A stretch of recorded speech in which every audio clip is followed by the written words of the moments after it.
جس طرح کہتے ہیں کہ ایک نوجوان تھا جس کو شہزادی سے محبت ہوئی، بادشاہ کی بیٹی سے محبت ہوئی، اس سے شادی کرنا چاہتا تھا۔ دربار میں ایک وزیر تھا جو اس کا جاننے والا تھا، وزیر کے پاس گیا اور وزیر سے کہا کہ تم کسی طرح میری شہزادی سے شادی کراؤ۔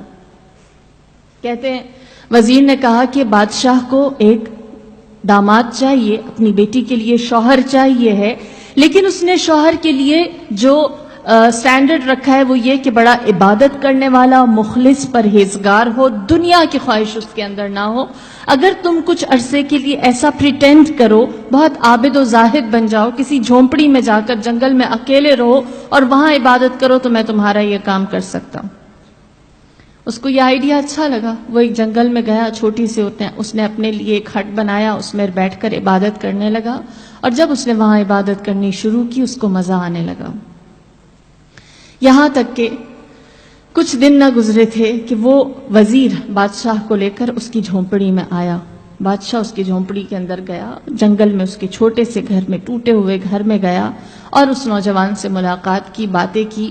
بادشاہ امپریس ہوا اور اس نے کہا اس نوجوان سے کہ مجھے تمہارا عبادت کرنا، تمہارا تقوی اچھا لگا، میں چاہتا ہوں تم کسی دن میرے پاس آ کر محل میں ملو، میں اپنی بیٹی کے لیے شوہر تلاش کر رہا ہوں اور مجھے لگتا ہے کہ تم میرے آنے والے مستقبل کے لیے ایک اچھے جمائی، ایک اچھے داماد ثابت ہو سکتے ہو۔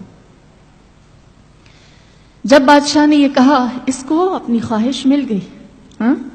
اس نے فوراً بادشاہ کو جواب دیا اور کہا مجھے تھوڑا سا وقت چاہیے، پھر میں آپ کو ریسپونڈ کرتا ہوں، آپ کی خدمت میں حاضر ہوتا ہوں۔ وزیر خوش ہوا، اس نے اپنا وعدہ پورا کر دیا۔ جیسے ہی بادشاہ اس جھونپڑی سے باہر نکلا ہے، پیچھے سے اس نوجوان نے اپنا ساز و سامان، اپنا بوریا بستر سمیٹا اور کسی ایسی جگہ چلا گیا جہاں اس کی کسی کو خبر نہ ہوئی، گم، لاپتہ، کسی کو علم نہ تھا وہ کہاں گیا، کیا ہوا۔ وزیر حیران ہوا کہ اس نے خواہش کی تھی، اس نے چاہا تھا اور میں بادشاہ کو ادھر لے کر گیا، پھر بھی وہ نہ ہوا۔ یہاں تک کہ بہت عرصہ گزر گیا، ایک ٹائم کے بعد اس وزیر کی ملاقات اس نوجوان سے ہوئی جس سے اس نے بادشاہ کی ملاقات کروائی تھی۔ لہٰذا اس وزیر نے پوچھا مجھے بتا جب تیری خواہش پوری کر دی گئی تھی تو کیوں چلا گیا، تو نے کیوں اپنی نیت، اپنا ارادہ بدل دیا اور اپنے اس ڈیسیجن سے ہمیں تم نے انفارم بھی نہ کیا۔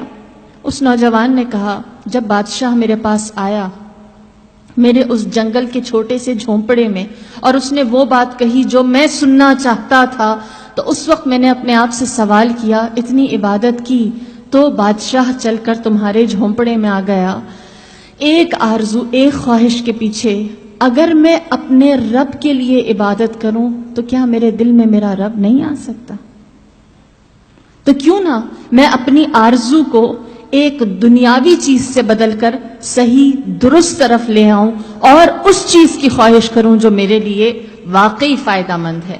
لہٰذا میں نے اپنی اس خواہش کو چھوڑا اور کہا میرے اس جھونپڑے جیسے دل میں اللہ کو بلاتا ہوں۔ تو یہ آرزو کا فرق ہے، یہ خواہش کا فرق ہے، یہ تمنا کا فرق ہے۔